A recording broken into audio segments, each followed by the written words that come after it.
उमर एक पुराना वीरान सा मकान खरीदकर इसमें रहने आया था।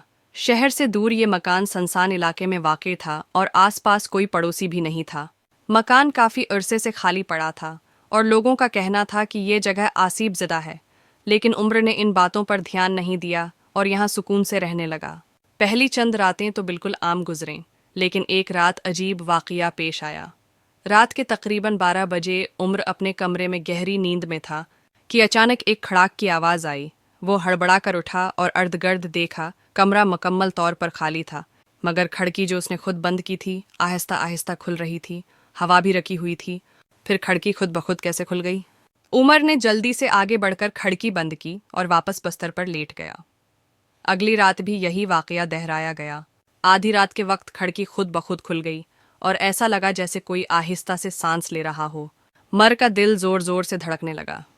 उसने अपने दिल को तसल्ली दी कि ये शायद पुराने मकान की खस्ता हालत की वजह से हो रहा होगा। मगर जब अगली रात भी खिड़की खुलने लगी तो उम्र को वाकई अजीब सा खौफ महसूस होने लगा। इस बार उसने खिड़की के पास खड़े होकर बाहर झांकने की कोशिश की, लेकिन बाहर मुकम्मल अंधेरा था। अचानक उसे लगा कि किसी ने उसका कंधा छुआ है। वह फौरन मुड़कर पीछे देखने लगा, मगर कमरे में कोई भी नहीं था। अब उसका खौफ मजीद बढ़ने लगा था। वह फौरन मुड़कर पीछे देखने लगा, मगर कमरे में कोई भी नहीं था।